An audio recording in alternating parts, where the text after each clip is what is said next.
దేవుని యొక్క వాక్యాన్ని చూద్దాం.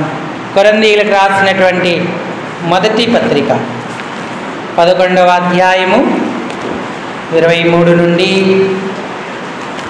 32 వరకు మన భాగాన్ని మనం మార్చి చదువుకుందాం. కొరింథీయులకు రాసిన మొదటి పత్రిక 11వ అధ్యాయము 23 నుండి 32 వరకు. నేను మీకు అప్పగించిన దానిని ప్రభు వలన పొందితిని. ప్రభువైన యేసు తాను అప్పగింపబడిన రాత్రి ఒక రొట్టెను ఎత్తుకొని కృతజ్ఞతాస్తుతులు చెల్లించి,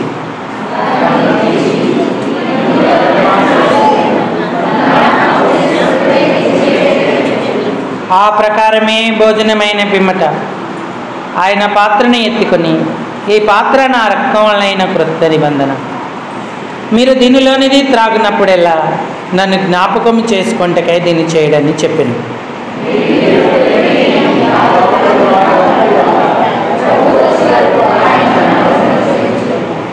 కాబట్టి ఎవడు అయోగ్యంగా ప్రభు యొక్క రొట్టెను తినును లేక ఆయన పాత్రలోంది త్రాగును, వాడు ప్రభు యొక్క శరీరమును గూర్చియు రక్తమును గూర్చియు అపరాధి అగును.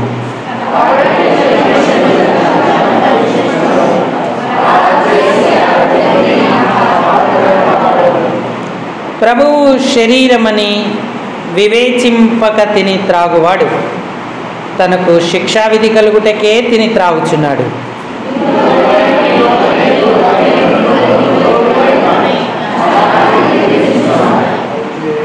అయితే మనలను మనమే విమర్శించుకొని ఎడల తీర్పు పొందక పోదుము.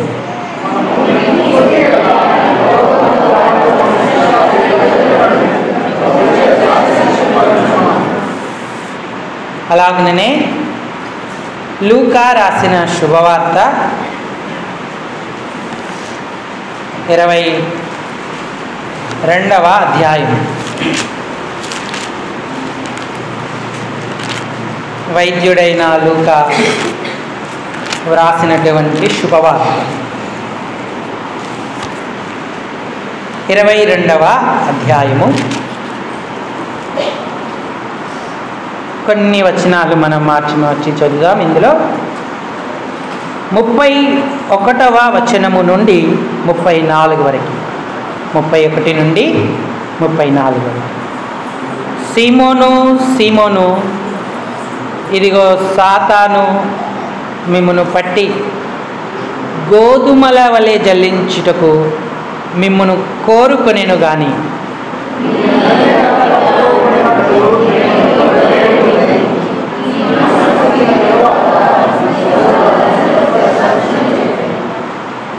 అయితే అతడు, ప్రభువా, నీతో కూడా చెరలోనికిని మరణమునకు వెళ్ళుటకు సిద్ధముగా ఉన్నానని ఆయనతో అనగా,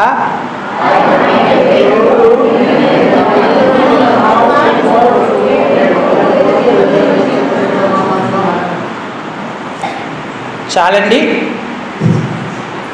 చదువుకున్న ఈ లేఖన భాగం చేరిరాగలిగిన మన హృదయాలకు ఈ మధ్యాహ్న కాల సమయం ప్రభు యొక్క రక్త దేహాలలో పాలు పొంద నిమిత్తమై హెచ్చరికగా, పురికొల్పుగా, ఆశీర్వాదకరంగా, దీవెనకరంగా ప్రేమగల దేవుడు చేయునుగాక. ఆమేన్. ప్రభు ప్రజలారా, ప్రభువునందున్నటువంటి ప్రియమైన వారులారా, దేవుని యొక్క పిల్లలముగా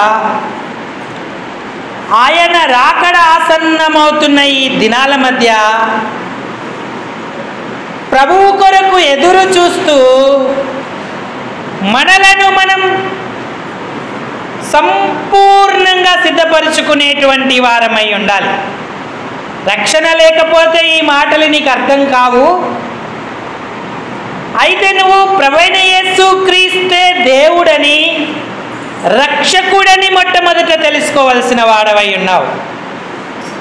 ఎందుకంటే ఈ లోకము అశాశ్వతం. ఎంత కాలమున్నా ఈ లోక మనం విడిచిపెట్టాలి.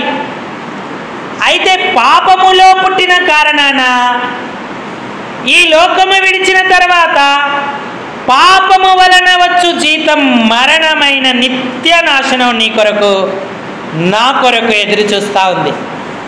రక్షణ లేని వారికి భూలోకంలో నెమ్మది లేకపోవడమే కాదు, అశాంతి ఆవేదనతో పాటుగా మరణించిన తర్వాత ఎన్నడూ కూడా తప్పించుకోలేని నరక బాధ, శిక్ష వారి కొరకు ఎదురు చూస్తూ ఉంది. ధనవంతుడికి అన్నీ ఉన్నాయి కానీ నిజమైన దేవుడు రక్షకుడైన యేసును అంగీకరించలేదు. ఇక్కడ కన్ను మూసాడు, పాతాళములో కన్ను తెరిచేను అన్నాడు. అగ్నిజ్వాలల మధ్య యాతన పడుచున్నాను అన్నాడు. ఎంతో భయానకమైన వేదనకరమైన స్థలానికి అతను వెళ్ళాడు. ప్రియులారా, లోకాన్ని నమ్మి కలిగి ఉన్న వాటిని నమ్మి మనం మోసపోకూడదు. పాప క్షమాపణ, రక్షణ పొందడమే ప్రాముఖ్యమని గుర్తించాలి. ఏమీ లేని లాజర్, రోగము కూడా స్వస్థపరచబడని లాజర్ ఇక్కడ యేసును నమ్మాడు. ఇక్కడ కన్ను మూసాడు, పరదేశులో కన్ను తెరిచాడు. వాడైతే ఇక్కడ నెమ్మది పొందుచున్నాడు అన్నాడు. ఇక్కడైతే అతనికి బహుశా నెమ్మది లేక ఉండవచ్చు. బంధువులు, స్నేహితులు, బలగం, తర్వాత దినమేం తినాలో తెలియని పరిస్థితుల్లో అతను ఉన్నాడు. దరిద్రుడు అన్నాడు లాజరును. ఎంత దరిద్రుడు అంటే ఈ ప్రపంచములో ఉన్న వారిలో దరిద్రుల పేర్లు రాస్తే మొట్టమొదటి పేరు లాజర్దే రాయాలి. అంతగా ఏమీ లేనివాడు ఆయన. కానీ ప్రభువుని నమ్ముకున్నాడు, పరలోకానికి వెళ్ళాడు. మరి నేను నీ పరిస్థితి ఏంటి? పాపులను రక్షించుటకు క్రీస్తు యేసు లోకమునకు వచ్చాడు అన్న మాట నమ్మావా? పాపాలు ఒప్పుకున్నావా? సొంత రక్షకుడిగా ఆయన హృదయంలో చేర్చుకున్నావా? బలియాగమంత సామాన్యమైనది కాదు సుమా. నీవు నీ హృదయాన్ని కఠినపరుచుకుంటే ఒకానొక దినాన దేవునికి లెక్క అప్పగించాలి. మారు మనసు పొందు పొందు అని దేవుని అనుగ్రహం నిన్ను బ్రతిమాలుతున్నది అని గుర్తించి ఇప్పుడే రక్షణ అనుభవానికి రా. యేసును అంగీకరించు, నెమ్మది పొందుతావు. నరకపు శిక్ష కొట్టివేయబడుతుంది. రోమాపత్రిక 2వ అధ్యాయము 4వ వచనం. లేదా దేవుని అనుగ్రహం మారు మనసు పొందుటకు నిన్ను ప్రేరేపించుచున్నదని ఎరగక ఆయన ఉగ్రత, ఆయన అనుగ్రహ ఐశ్వర్యమును, సహనమును, దీర్ఘశాంతమును తృణీకరిస్తావా? నీ కాఠిన్యమును, మార్పు పొందని నీ హృదయమును అనుసరించి ఉగ్రత దినమందు అనగా దేవుని న్యాయమైన తీర్పు బయలుపరచబడు దినమందు నీకు నీవే ఉగ్రతను సమకూర్చుకొనుచున్నావు అన్నాడు. అందుకే ప్రాణం ఉండగానే ప్రభువును సొంత రక్షకుడిగా అంగీకరించాలి. సమయం ఉంది కదా అని భ్రమపడవద్దు. ప్రభు రాకడ ఆసన్నమవుతుంది. రక్షణ అనుభవంలోకి మనం వస్తే ధన్యులమవుతాం. పాప క్షమాపణ పొందితే శాంతి సమాధానాలే కాదు, మరణించిన తర్వాత యుగయుగములు ప్రభుతో ఉంటాం. ఇంకా రక్షణ లేకపోతే ఇప్పుడే అనుకూల సమయమైన అంగీకరించు, పాప క్షమాపణ పొందు. ఒకవేళ యేసు ప్రభే దేవుడని నువ్వు తీర్మానించుకుంటే వాయిదాలు వేయద్దు, అలాగనే నిర్లక్ష్యం చేయొద్దు. దేవుని సంకల్పమైన బాప్తిస్మంలో సాక్ష్యం ఇచ్చి నీ ప్రాథమికమైనటువంటి రక్షణ కార్యాన్ని పూర్తి చేసుకోవాలి. తీర్మానం అంతరంగంలో జరుగుతుంది. బహిరంగంగా యేసును నమ్ముకున్నాననడానికి నువ్వు నీటి బాప్తిస్వం ద్వారా సాక్ష్యం ఇస్తావు. నీ అంతరంగంలో కార్యము జరిగినా బాప్తిస్మం తీసుకోకుండా నువ్వు ఆలస్యం చేస్తున్నావంటే దేవుని అనుగ్రహాన్ని నువ్వు నిర్లక్ష్యం చేస్తున్నావని అర్థం. ఎప్పుడైతే నీటి బాప్తిస్మంలో సాక్ష్యం ఇస్తావో ప్రభువునందు ఆయన సంతోషించినట్లుగా మన యందు కూడా ఆయన సంతోషిస్తాడు. యేసు ప్రభు వారు దేవుని సంకల్పాన్ని నెరవేర్చుకున్నారు, తృణీకరించలేదు. ఈయన నా ప్రియకుమారుడు, ఈయన యందు నేను ఆనందించుచున్నాను అన్నాడు దేవుడు. మరి నీ గురించి చెప్పాడా? చెప్పగలడా? నువ్వు బాప్తిస్మంలో సాక్ష్యం ఇస్తే ఆ సాక్ష్యం నీ గురించి కూడా ఆయన చెప్తాడు, నీ యందు ఆనందిస్తాడు. మారు మనసు పొందు ఒక్క పాపి విషయమై పరలోకమందు సంతోషం కలుగును అన్నాడు, దూతల ఎదుట సంతోషము కలుగును అన్నాడు, మహా సంతోషం కలుగును అన్నాడు. చాలామంది యేసును రక్షకుడిగా అంగీకరిస్తారు కానీ బాప్తిస్మానికి ముందుకు రారు. పెళ్ళెప్పుడో లేదా కాలం గడిచిపోయిన తర్వాతనో తమ కోరికలు తీరిన తర్వాతనో వారు బాప్తిస్మానికి సిద్ధపడతారు. మనం దేవునికి లెక్క అప్పగించవలసి ఉంటుంది. ఆయన సంకల్పం ఎప్పుడైతే మన ఎడల జరిగించుకుంటామో అప్పుడు ధన్యులమవుతాం. జీవగ్రంథమందు మన పేరు రాయబడుతుంది. యెరూషలేమునకు ఆరాధించుటకు వచ్చిన నపుంసకుడు సమయం తీసుకోలేదు, ఒప్పింపబడ్డాడు, యేసును సొంత రక్షకుడిగా అంగీకరించాడు.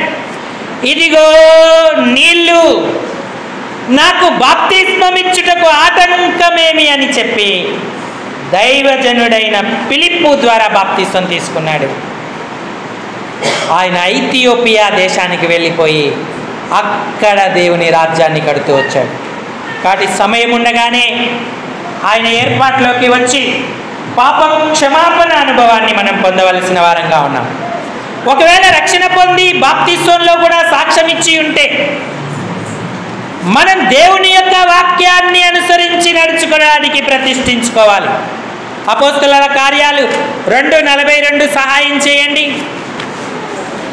ఆనాడు వాక్యం విని పేతురు ద్వారా బాప్తిస్మం పొందిన వీరందరూ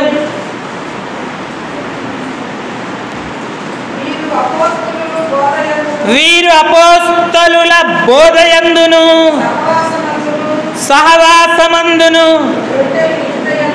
రొట్టె విరుచుటయందును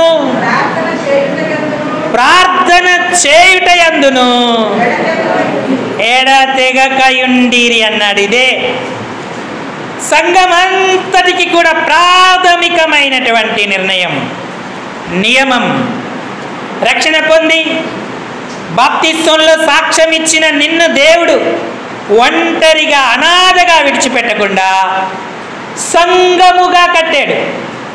ఇది లోకంలో కట్టిన సంఘం కాదు, దేవుడు తన స్వరక్తమిచ్చి సంపాదించిన సంఘం. ఈ సంఘంలో నిన్ను చేర్చాడు. నీకు అపోస్తల బోధ ఉందా? సహవాసము ఉందా? ప్రభు యొక్క రక్తదేహాలలో పాలు పొందుతున్నావా? సంఘముతో కలిసి ప్రార్థిస్తున్నావా?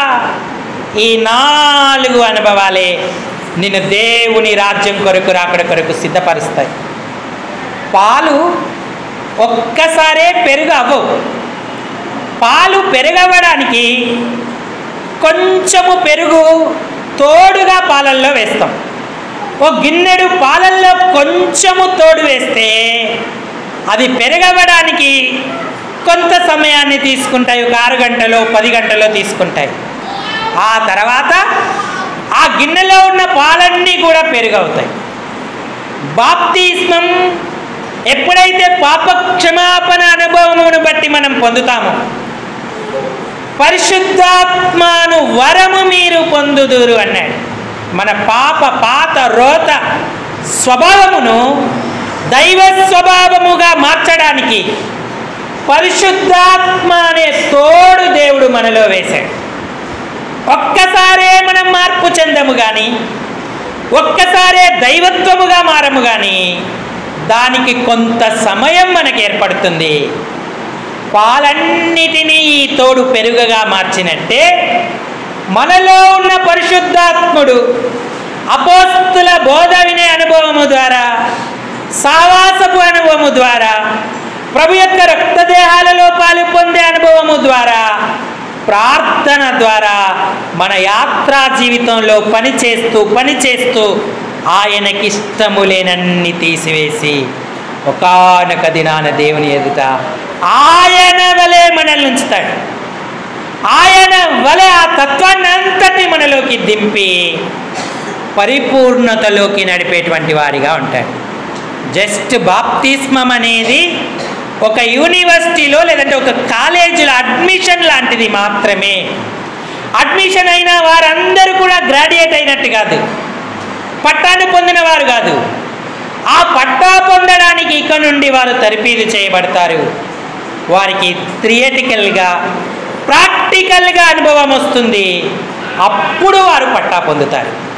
అలాగే మనం సంఘంలో చేర్చబడ్డాం, దేవుని ఆత్మవరాన్ని పొందాం. ఆ పరిశుద్ధాత్మ దేవుడు మనలో ఉండి దైవత్వము కొరకు మనల్ని చెక్కుతాడు. అందుకే దేవుని సంఘాన్ని, సహవాసాన్ని విడిచిపెట్టకుండా ఆయన ఆశీర్వాదాలు పొందడానికి మనల్ని ప్రతిష్ఠించుకునేటువంటి వారంగా ఉండాలి. ఆయన నియమం, మన సమర్పణ ఆయన రాజ్యం కొరకు మనల్ని ఆయత్తపరుస్తాయి. ఇక్కడ ఇంకొక ప్రమాదం కూడా ఉంది. ఏంటంటే అపవాది ఏమీ ఖాళీగా లేడు. అపవాది అందరినీ దృష్టించడు. ఎవరైతే దేవుని ఏర్పాట్లో ఉండి ఆయన సంఘంలో చేరుతున్నారో, ఆయన బిడ్డలై ఆయనను సేవించడానికి ఇష్టపడుతున్నారో వారి మీద వాడి దృష్టి వెళ్ళిపోతుంది. వారి మీద, వారి కుటుంబాల మీద, వారి యొక్క సంఘం మీద వాడి కనుదృష్టి నిలుపుతుంటాడు. అందుకే యేసు ప్రభు వారు సీమోను పేతురు కొరకు ప్రార్థన చేశాడు. 22వ అధ్యాయంలో లూకా శుభవార్తలో మనం చదువుకున్న భాగానికి వద్దాం. పేతురు, సీమోను పేతురు, చదవండి అమ్మా. ఎన్నో వచనం అది? లూకా శుభవార్త 22వ అధ్యాయము 31వ వచనం. సీమోను, సీమోను, సాతాను మిమ్ములను పట్టి గోధుమల వలె జల్లించుటకు మిమ్మును కోరుకొనెను గాని నీ నమ్మిక తప్పిపోకుండునట్లు నేను నీ కొరకు వేడుకొంటిని. యేసుప్రభు వారు ఇప్పటికీ తండ్రి కుడి పార్శాన మన కొరకు విజ్ఞాపన చేస్తున్నాడు. ఏమని విజ్ఞాపన చేస్తా ఉన్నాడు? నీ నమ్మిక స్థిరమవ్వాలి అని. నీ మనసు తిరిగిన తర్వాత నీ సహోదరులను కూడా స్థిరపరచు అన్నాడు. సాతాను నిన్ను నన్ను కోరుకున్నాడు. ఎందుకు కోరుకున్నాడు? గోధుమల వలె జల్లించుటకు కోరుకొనేను అన్నాడు. ఒక జల్లెలలో వేయబడిన గోధుమ గింజ నెమ్మదిగా, నింపాదిగా, కుదురుగా జల్లించడు. జల్లించేవారు ఎలా జల్లిస్తారు? ఎంత వేగంగా జల్లిస్తారు? ఎన్ని దిక్కులు తిప్పుతారా జల్లెడను? ఎందుకంటే చెత్త చెదారమంతా జల్లెడలో నుంచి జారిపోవాలని. నీవు గింజవైతే జల్లెడలో నిలిచి ఉంటావు. గట్టితనం నీలో లేకపోతే జల్లెడలో నుంచి జారిపోతావు. సాతాను యొక్క గంపలో పడిపోతావు. ఆ పొట్టు వట్టి గింజలను వాడు నిప్పులో వేస్తాడు, ఆరని అగ్నితో కాలుస్తాడు. గట్టి గింజవా, తాళా తప్ప గింజవా? గోధుమ వలె జల్లించుటకు కోరుకొనెను అన్నాడు. ఈ విషయాన్ని పేతురు గ్రహించాడు. అప్పటికి తెలియదు, కానీ యేసుప్రభు వారు చెప్పిన తర్వాత గ్రహించాడు. ఆ తర్వాత తన పత్రికలో మనకు హెచ్చరిక చేస్తూ ఉన్నాడు. మీ అపవాది లేదా మీ విరోధి అయిన అపవాది, నా విరోధి కాదు. ఇప్పుడు నేను తెలుసుకున్నాను, గట్టి గింజగా ఉన్నాను, జల్లెడలో నిలిచాను, నా శ్రమలను సహించాను. మరి నీ పరిస్థితి ఏంటి? 1 పేతురు పత్రిక 5వ అధ్యాయము 8వ వచనం. 1 పేతురు పత్రిక 5వ అధ్యాయం 8వ వచనం. నిబ్బరమైన బుద్ధి గలవారై మెలకువగా ఉండుడి. మీ విరోధి అయిన అపవాది గర్జించు సింహము వలె ఎవరిని ఎవరిని ఎవరిని మృంగుదునాని వెదుకుచూ తిరుగుచున్నాడు. నీ వీధిలో ఉన్నాడు, నీ ఇంటి గుమ్మము దగ్గరే ఉన్నాడు. ఎప్పుడు దొరుకుతావా, నిన్ను మింగుతానని చూస్తా ఉన్నాడు. గర్జించు సింహము వలె. సింహ గర్జనకు గుండె అదిరిపోతుంది. మింగడం సంగతి తర్వాత, గర్జిస్తేనే భయంతో చచ్చిపోయే వాళ్ళు ఉన్నారు. సింహం పాలవుతావా, తప్పించుకుంటావా? నిబ్బరమైన బుద్ధి గలవారై మెలకువగా ఉండుడి అన్నాడు. మెలకువలేని దైవ సేవకులు, మెలకువలేనటువంటి విశ్వాస కుటుంబాలు, విశ్వాసులు, మెలకువలేని పిల్లలు, పెద్దలందరూ సింహముల పాలవుతున్నారు, అపవాది పాలవుతున్నారు. ఒకవేళ నీ కుటుంబం, నువ్వు, నీ సంఘం అలాంటి స్థితిలో ఉందా? క్షణమాత్రం వాడు ఆలస్యం చేయట్లేదు సుమా. మెలకువలేని, బుద్ధి లేని, నిబ్బరం లేని తనాన్ని బట్టి అనేక క్రైస్తవ కుటుంబాలు నశిస్తూ ఉన్నాయి. ప్రకటన గ్రంథం 12వ అధ్యాయం 12వ వచనం. ప్రకటన గ్రంథం 12వ అధ్యాయం 12వ వచనం. అందుచేత పరలోకమా ఉత్సహించుడి,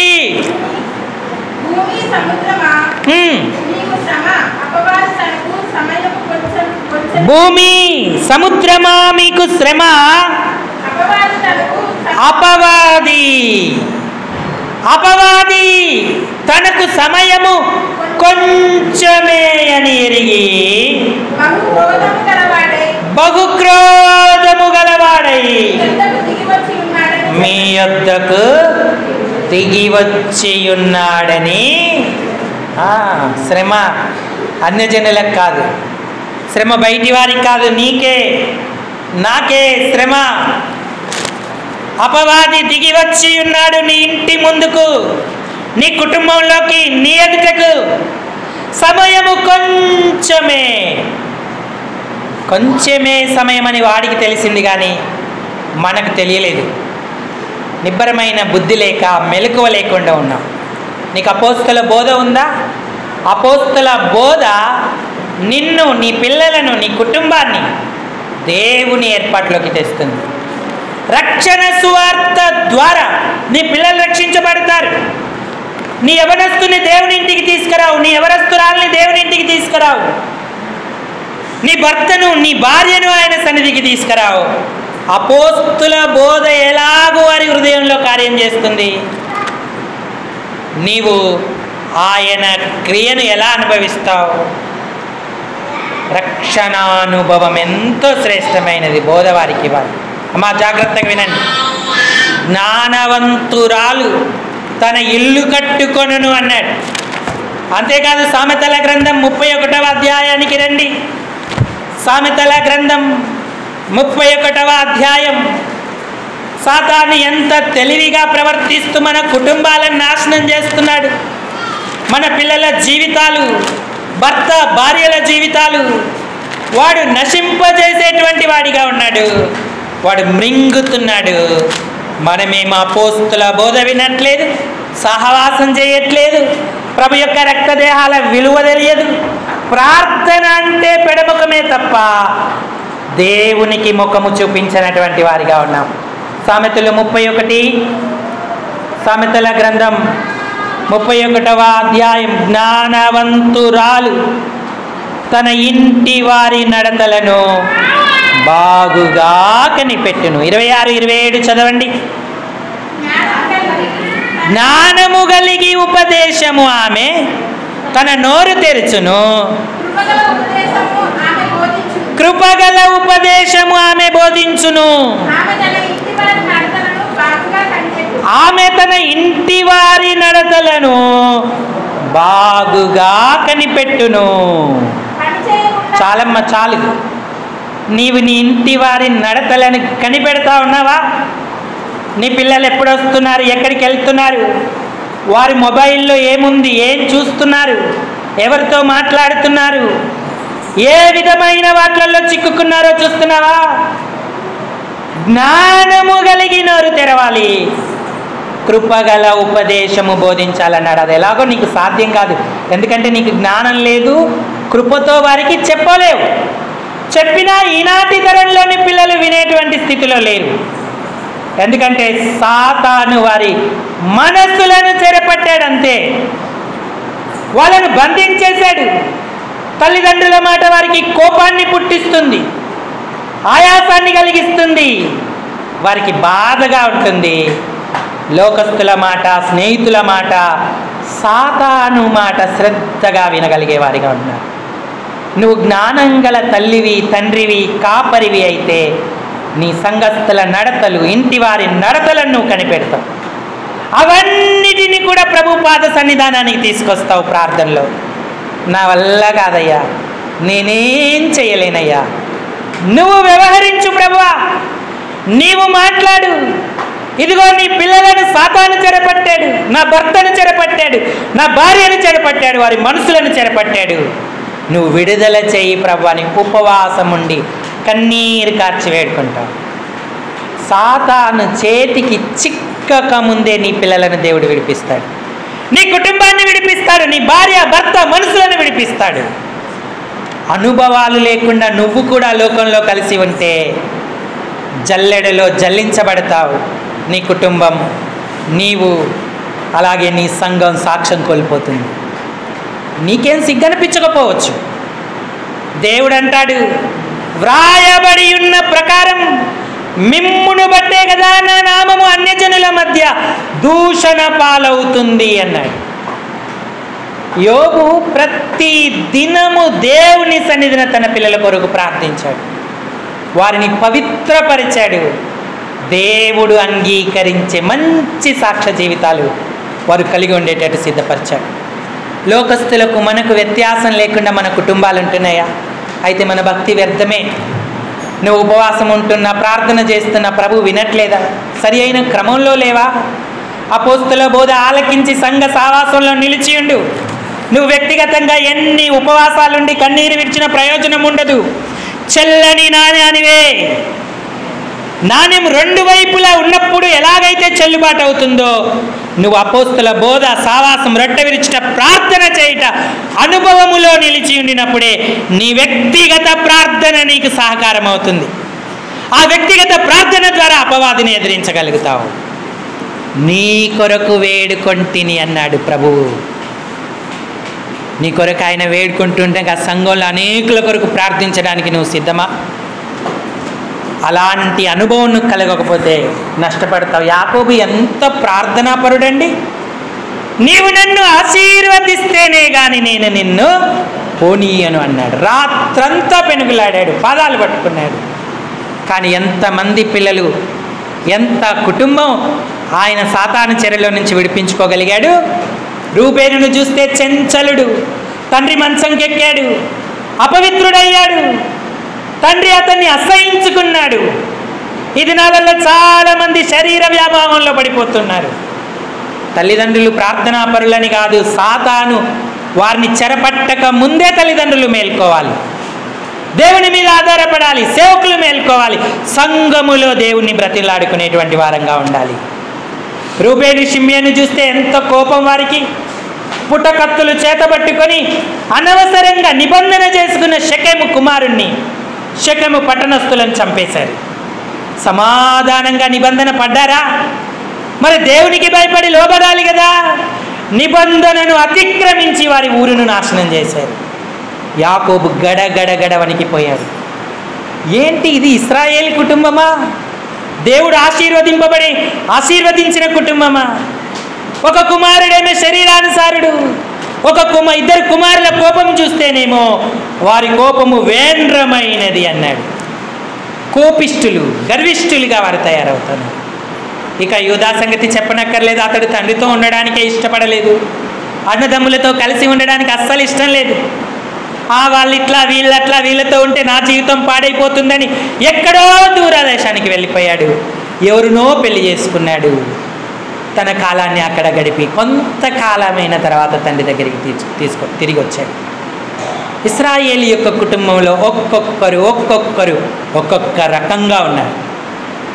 ఇక ముద్దుల కుమార్తె 12 మంది తర్వాత పుట్టిన ఏకైక కుమార్తె. ఈమెకేమో సైట్ సీయింగ్ జబ్బుంది. చూడండి 34 ఆదికాండం 1వ వచనం, 34వ అధ్యాయం 1వ వచనం. ఈమె పేరు దీనా.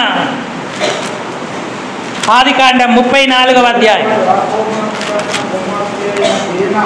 లేయా యాకోబునకు కనిన కుమార్తె అయిన దీనా ఆ దేశపు కుమార్తెలను ఎప్పుడు కూడా లోక వ్యవహారాలే కానీ దేవునితో గడుపుదామన్న ఆశా తపన ఈమెకు లేవు. వారు వరుస జీవులు, ఒక చోటు నుంచి ఒక చోటుకి వెళ్తూ ఉంటారు. సరే, ఆ ప్రాంతాన్ని చూడాలని ఉండడం తప్పేమి కాదు. చూసిందనుకో, ఎవరి పర్మిషన్ తీసుకొని వెళ్ళింది? తండ్రిని అడిగిందా? తల్లిని అడిగిందా? పిన్నమ్మలని అడిగిందా? అన్నదమ్ములని అడిగిందా? ఇక్కడ దీనా అంటే కేవలం దీనా అనే ఒక సోదరే కాదు, ప్రతి ఒక్కరికి కూడా, పురుషులు కావచ్చు, యవనస్తులు కావచ్చు, స్త్రీలు కావచ్చు, మనం తల్లిదండ్రుల ఆధీనంలో ఉన్నప్పుడు పేరెంట్స్ పర్మిషన్ లేకుండా ఏమీ చేయొద్దు, ఏ రహస్యాలు దాచొద్దు. దీనా తండ్రికి చెప్పలేదు, తల్లిదండ్రులకు అన్నదమ్ములకు చెప్పలేదు, పిన్నమ్మల పర్మిషన్, ఎవరి పర్మిషన్ తీసుకోలేదు. తనంతట తానే తన స్నేహితురాళ్లతో ఆ దేశపు కుమార్తెలను చూడవెళ్ళింది. అక్కడ ఏం జరిగిందంటే, ఆ దేశపు రాజు ఆమెను చూచి మోహించి వారి కుమారుడు షెకెము కుమారుడు ఆమెతో పాపం చేశాడు. ఆమె ఇంటికి తిరిగి వచ్చింది. ఇంట్లో చూస్తే యాకోబు ఒక్కడే ఉన్నాడు. ఈ పరిస్థితి చూసి భయపడిపోయాడు. ఇక అన్నదమ్ములు ఇంటికి వచ్చారు, మిక్కిలి కోపం గలవారై ఉన్నారు. అయితే అప్పటికే షెకెము కుమారుడు వచ్చి, నేను మీ అమ్మాయిని వివాహం చేసుకుంటానని మాట్లాడాడు. అప్పుడు మా నిబంధన గైకోండి అని చెప్పి యాకోబు వారి కుమారులు చెప్పారు. గైకొంటామన్నారు, నిబంధన గైకొన్నారు. యాకోబు వారి కుమారులు ఏం చెప్తే అది చేశారు. కానీ యాకోబు కుమారులు అలాగూ ప్రవర్తించలేదు, వారి మీద కోపం చూపించారు. మా చెల్లెలి ఎడల వాడు ఇలాగూ ప్రవర్తించవచ్చునా అని మిక్కిలి కోపంతో వారి పట్టణాన్ని నాశనం చేశారు. ప్రియులారా, ఈ ఒక్క చిన్న తప్పు ఎంత భయంకరమైన కోపానికి కారణమైంది. మీరు ఇంటికి వెళ్ళాక 34వ అధ్యాయం అంతా చదవండి. దీనా యొక్క పరిస్థితి ఎదురవుతా ఉంది. సాతాను చాలా సులువుగా చిన్న పిల్లల మనసులు, లేత మనసులను చెరపడతా ఉన్నాడు. వారికి కూడా తెలియదు, అజ్ఞాన స్థితి. అయితే తల్లిదండ్రులు వారి కొరకు ప్రార్థిస్తున్నారా, వేడుకుంటున్నారా, కన్నీరు విడుస్తున్నారా? వారిని సాతాను సింహపాలవ్వకుండా కాపాడుతున్నారా? దీనా పరిస్థితి ఎంత భయంకరం. ఒక్కగానొక్క కుమార్తె ఎంత భయానకమైన పరిస్థితికి చేరుకుంది. ఈనాడు మనం ఎంతో మెలకువగా ఉండాలి. మనం భక్తి గలవారమై ఉంటే మాత్రం వాడు మన కుటుంబాలను వదిలిపెట్టాడు సుమా. రాత్రి ప్రార్థన సంఘంలో జరుగుతుంటే సహోదరుడానికి ఎలా పడక మీద గురుక్కబెట్టి నిద్రపోవాలనిపిస్తుంది. ఉపవాసంతో సంఘం కన్నీరు కారుస్తూ ఉంటే నీకు కొంత కూడా స్పర్శ లేదా? స్త్రీల కూటానికి రావు సహోదరి, సంఘ ప్రార్థనకు రావు, నువ్వెప్పుడు మేల్కొంటావు? చేతులు కాలేక ఆకులు పట్టుకుంటే ప్రయోజనం ఉండదు. అందుకే ముందే జాగ్రత్త పడమని పరిశుద్ధాత్ముడు హెచ్చరిక చేస్తూ ఉన్నాడు. మనం బోధించనక్కర్లేకుండానే దేవుడు బోధిస్తాడు, వారి మనసులు తెరుస్తాడు, పరిస్థితులపై వారికి విజయం ఇస్తాడు, మంచి తీర్మానంలోకి రాగలుగునట్లుగా ఆయన ఏర్పాటు చేస్తాడు. యోసేపు ఒక్కడే తండ్రి మాట విన్నాడు. యోసేపు తండ్రిని ప్రేమించాడు, తండ్రి దగ్గర ఉన్నాడు. వారి చెడు సమాచారం అంతా తండ్రికి తెస్తూ వచ్చాడు యాకోబు దగ్గరికి. యోసేపు తండ్రిని దగ్గర ఉండి తండ్రిని చూస్తున్నాడు కాబట్టి పరిశుద్ధతను ప్రేమించాడు. యోసేపులో ఉన్న పరిశుద్ధత రూబేనులో లేదు. యోసేపులో ఉన్న లక్షణాలు షిమ్యోను లేవీలో లేవు. యోసేపులో దేవుడు కార్యం చేశాడు. యోసేపు ఫలించడి కొమ్మ అన్నాడు. యోసేపు తండ్రికి దూరమైనప్పటికీ కూడా విశ్వాసముతో శ్రమలను అనుభవిస్తూ దేవుని నామాన్ని మహిమపరిచాడు. గుంటలో పడద్రోయబడ్డాడు, బానిసగా అమ్మబడ్డాడు. పోతీఫర్ ఇంట్లో పాపము చేయడానికి అవకాశం వచ్చిన దాన్ని యెహోవాకు విరోధముగా ఇంత ఘోర దుష్కార్యం ఎట్లు చేస్తానని తప్పించుకున్నాడు. చేయని నేరానికి 2 సంవత్సరాలు జైలు శిక్ష అనుభవించాడు. అయినా దేవుని వాగ్దానాల కొరకు కనిపెడుతూ వచ్చాడు. ఎంత బాధ శ్రమ అతడు భరించినప్పటికీ కూడా దేవుని కొరకు నిలబడుతూ వచ్చాడు. ఈనాడు మన ఆధ్యాత్మిక జీవితంలో మన కుటుంబాలు తప్పింపబడాలంటే యాకోబు వలె కన్నీరు విడిచి కనీసం ఒక్క కుమారుణ్ణైనా మనం సంపాదించుకోగలిగితే ధన్యులం అవుతాం. అపవాది చేతికి మన కుటుంబాలు చిక్కొద్దు. దేవుడు కృపగలవాడు, తన ఉపదేశాన్ని ఇస్తాడు. యోసేపును దేవుడు ఆశీర్వదించిన తర్వాత యోసేపు తన అన్నదమ్ములను క్షమించాడు, తన అన్నదమ్ములను పోషించాడు, తన అన్నదమ్ములకు మాదిరిగా ఉన్నాడు. ఆదికాండం 50వ అధ్యాయానికి రండి. 50వ అధ్యాయం 18వ వచనం చదవండి. మరియు అతని సహోదరులు పోయి అతని ఎదుట సాగిలాపడి, ఇదిగో మేము నీకు దాసులము అని చెప్పగా, భయపడకుడి, నేను దేవుని స్థానమందున్నానా? మీరు నాకు కీడు చేయ నుద్దేశించి తిరిగాని ఈ దినమున జరుగుచున్నట్లు బహు ప్రజలు బ్రతుకున్నట్లుగా అది మేలుకే దేవుడు ఉద్దేశించెను. కాబట్టి భయపడకుడి, నేను మిమ్మును మీ పిల్లలను పోషించదనని చెప్పి వారిని ఆదరించి వారితో ప్రీతిగా మాటలాడేను అన్నాడు. యోసేపు ఫలించడి కొమ్మగా, యోసేపు నీటి ఊట యొద్ద ఫలించడి కొమ్మగా ఫలించాడు. అతని రెమ్మలు గోడల మీదికెక్కి వ్యాపించును అన్నాడు. యోసేపు ద్వారా దేవుడు నీతిమంతత్వాన్ని బయటికి తీసుకొచ్చాడు. కాబట్టి ప్రియులారా, ఈనాడు మన కుటుంబాలు, మన సంఘం ఏ పరిస్థితుల్లో ఉన్నాం? అపోస్తల బోధలో ఉండి, సహవాసంలో ఉండి, రొట్టె విరుచుటలో ఉండి, ప్రభు యొక్క రక్తదేహాల్లో పాలు పొందుతూ ఎడతెగక ప్రార్థిస్తున్నామా? సంఘ అనుభవంలో నుంచి మన కుటుంబాలను కట్టుకోగలుగుతున్నామా? మనం ఎప్పుడూ మోసపోవద్దు. దేవుడు వెక్కిరింపబడడు. మన ఆధ్యాత్మిక జీవితాన్ని పదిలపరుచుకొని మాదిరిగా ఉంటేనే ధన్యులం అవుతాం. ఆరాధన వర్తమానం వినకుండా నువ్వు ఎట్లా ఆరాధన చేస్తావు? అండి, మన ఇంట్లో పాచిపోయింది నిన్నటిది మొన్నటిది తింటామా? సాయంకాలం వండిన సద్దన్నమే ఉదయం తినడానికి ఆలోచన చేస్తూ ఉంటామే. ఎప్పుడో ఎక్కడో విన్న వర్తమానం నీ హృదయంలో ఉన్న దాన్ని బట్టి నువ్వెలా బిగ్గరగా సంఘంలో ఆరాధన చేస్తావు? అలా ఆరాధన చేయొద్దు ఎవరు. ఈరోజు ఇప్పుడు తాజాగా నువ్వు విన్న వర్తమానాన్ని బట్టి నీ స్థితి ఏంటో గ్రహించి నువ్వు ఆరాధన చేయాలి. ఆరాధన చేయకుండా ఎవ్వరు మౌనంగా ఉండొద్దు. ఆరాధన వేరు, ప్రార్థన వేరు. దేవుడు చేసిన దానికి కృతజ్ఞతలు చెల్లించడమే ఆరాధన.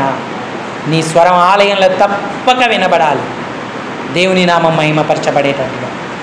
అంతేకాదు, రెండవదిగా దేవుని రక్తదేహాల్లో పాలు పొందకుండా మనం వెళ్ళకూడదు. సంవత్సరాల తరబడి, నెలల తరబడి ఎందుకు నువ్వు ఆలస్యం చేస్తూ ఉన్నావు? ఆయన రక్తదేహాలు ఎంతో శ్రేష్టం. మన కొరకు ఆయన విరువబడ్డాడు. అవి మనకు కృపనిచ్చి మన బాధ్యతను జ్ఞాపకం చేస్తాయి. ఆయన రాజ్యం కొరకు సిద్ధపడతాం. చిన్న చిన్న కూటాలలో మన శరీరాన్ని నలగొట్టుకోకపోతే పెద్ద కూటాలలో ఎలా నలగొడతాం? మనల్ని, మన కుటుంబాన్ని, సంఘాన్ని ఎలా కాపాడుకుంటాం? అక్షయమైన దాని కొరకు కష్టపడుడి కానీ క్షయమయ్యే దాని కొరకు కష్టపడకుడి అన్నాడు. ఎప్పుడు సంపాదనేనా? ఎప్పుడు డ్యూటీలేనా? ఓ రాత్రి ప్రార్థనకు డ్యూటీ మాని, ఓ సంఘ ప్రార్థనకు డ్యూటీ మాని, ఓ ప్రభు దినానికి డ్యూటీ మాని, వచ్చే నష్టమేమీ ఉండదు. డ్యూటీలు అని చెప్పి ఆ లోక సంపాదనలో పడిపోయి ఎంత నష్టపడుతున్నాం. సమయానికి ఆరాధనకు రావాలి, సమయానికి వెళ్ళాలి, క్రమంగా రావాలి, భద్రపడాలి. అప్పుడు మనం మన పిల్లలను, మన కుటుంబాలను కాపాడుకోగలుగుతాం. అపవాది క్రియలను లయపరుచుకుంటాం. సాతాను జల్లించిన వట్టి గింజల వలె రాలిపోం. జాగ్రత్తగా వినండి.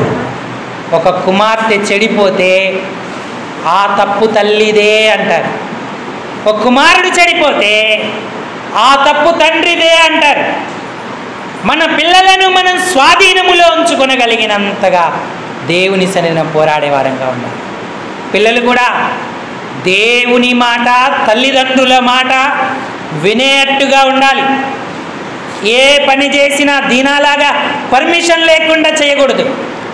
చూడండి, ఎస్తేరు తల్లిదండ్రులు లేకపోయినా, ఎస్తేరు అనాథ అయినా తనను పెంచినటువంటి మొర్దెకైని తండ్రిగా స్వీకరిస్తూ ఆయన పోషణ కాలమందే కాదు, ఆయన పోషణ లేనప్పుడు కూడా అతని మాట వినుచుండేను అని రాయబడి ఉంది.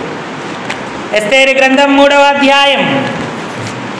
ఎస్తేరు గ్రంథం 3వ అధ్యాయం చూడండి అమ్మ. 12వ వచనం, ఎన్నో వచనం అది? 3వ అధ్యాయంలో కాదు. ఎస్తేరు పోషణ కాలమందును 2వ అధ్యాయంలో అనుకుంటు చదవండి అమ్మా. 2వ అధ్యాయములో చదవండి 20వ వచనం. ఎస్తేరు మొర్దెకై యొక్క పోషణ కాలములోను చేసినట్లుగానే ఇప్పుడును అతని మాటకు ఆమె లోబడుచుండెను.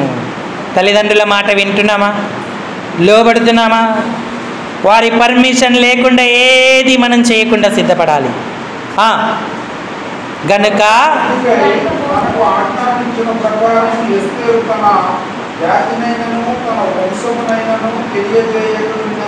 అంటే మొర్దెకై తనకు ఆజ్ఞాపించినట్టుగా ఆమె చేస్తూ వచ్చింది. ఇప్పుడు ఆమె అంతఃపురంలో ఉంది, రాణి అయి ఉంది, రాజనగరిలో ఉంది. అయినా సరే ఆమె మాట, అంటే మొర్దెకై మాట ఆమె వింటూ వచ్చింది. ఈనాడు మనకన్నీ తెలుసు అనుకోకూడదు. దేవుని ఏర్పాట్లో ఉండి తల్లిదండ్రుల మాట వింటూ మనం దేవుని సన్నిధిన గడిపే వారంగా ఉండాలి. చాలామంది యవనస్తులు ఏమనుకుంటారంటే, కొంత టీనేజ్కి వచ్చేసరికి తల్లి తండ్రి కోప్పడుతూ ఉంటారు. చిన్న పని, ఆ పని, ఈ పని చెప్తూ ఉంటారు. కోపం వచ్చేస్తూ ఉంటుంది. బయట వారు ఎవరైనా ప్రేమగా మాట్లాడితే, నా తల్లిదండ్రులకు, నా అన్నదమ్ములకు నా ఇంట్లో ఇంత ప్రేమ నా మీద లేదు అనుకుంటారు. కానీ ఆ ప్రేమ అంతా మన నాశనానికి అని వారు గుర్తించినటువంటి వారిగా ఉంటారు. అలాంటి స్థితిలో ఉండకూడదు. ఈ ప్రపంచంలో తల్లిదండ్రుల కంటే ఎక్కువగా మనల్ని ఎవరు ప్రేమించరు. వారిచ్చే మంచి సలహాలు, వారి యొక్క ఆలోచనలు మనకు ఎంతో ఆశీర్వాదం అవుతాయి. తల్లిదండ్రులు కూడా దేవుని వాక్య ప్రకారమైన సలహాలే వారికి ఇవ్వాలి. చేత కాకపోతే సంఘానికి తీసుకురావాలి, దైవజనుల చేత ఇప్పించాలి, ప్రార్థనలో కూర్చోబెట్టాలి, వాక్యం వినిపించాలి. వాడు రాడన్నా, వాడు రాడక్క చర్చికి, వాడు వినడక్క, ఈ కబుర్లన్నీ చెప్పొద్దు. వారి చెడిపోవడానికి మొట్టమొదటి కారణం నువ్వే అవుతావు. ఎందుకు రాడు, ఎందుకు వినడు? తీసుకొని రావాలి ఆలయానికి, అంతే. 12 సంవత్సరాల వయసులో యేసయ్య ఎక్కడ ఉన్నాడు? ఆ యవనస్తుడు దేవాలయములో ఉండేను అన్నాడు. అందరు ఎక్కడికెక్కడికో వెళ్ళిపోతూ ఉంటే ఆయన మాత్రం ఆలయంలో ఉన్నాడు. లూకాసు వార్త. ఆ వయసులో పిల్లలకి అవసరమైన సత్యాన్ని మనం అందిస్తూ ఉన్నామా?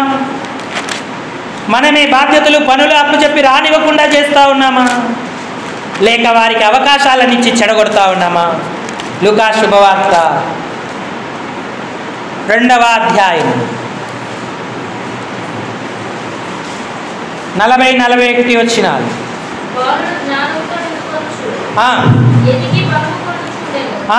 దేవుని దయ అతని మీద ఉండెను. అవును. పస్కా పండుగప్పుడు ఆయన తల్లిదండ్రులు ఏటేటా యెరూషలేమునకు వెళ్ళుచుండువారు. ఆయన 12 ఏళ్ల వాడై ఉన్నప్పుడు పండుగను ఆచరించుటకై వాడుక చొప్పున వారు యెరూషలేమునకు వెళ్ళిపోయిరన్నాడు. ఈ భాగములోనే ఎన్నో వచనమది 43వ వచనంలో చూడండి. నాతో చెప్పండి అమ్మా. బాలుడైన యేసు యెరూషలేములో నిలిచెను. మీ పేరు పెట్టుకొని చెప్పండి. అంత కంగారు పడతారేంటండి? చదవండి గట్టిగా ఎవరైనా ఒకరు. ఇప్పుడు అందరు చదవండి. మీ పేరు పెట్టుకోండి. యెదిద్యా యెరూషలేములో సంఘములో నిలవాలి. 12 ఏళ్ల వయసులోనే సంఘంలో ఉండి జ్ఞానులతో ఆయన తర్కించాడు, లేఖనాలను నేర్చుకున్నాడు. మన యవనస్తురాండ్రు, పిల్లలు, పెన్నలు, పెద్దలందరూ సంఘంలో ఉంటారు. అప్పుడు అపవాది క్రియలను మనం జయిస్తాం. ఆయన కార్యాల కొరకు మనల్ని మనం సిద్ధపరచుకుందాం, శత్రువును ఓడిద్దాం, మన కుటుంబాలను కాపాడుకుందాం. బాల్యములోనే దేవుడు దావీదుని పిలిచివాడుకున్నాడు. కాబట్టి మనం కూడా అలాంటి స్థితిలో ఉన్నాం. ఈ తలంపులను దేవుడు దీవించునుగాక. అందరి తలలు వంచి కళ్ళు మూసుకొని ప్రార్థనలోకి వెళ్ళగలరు.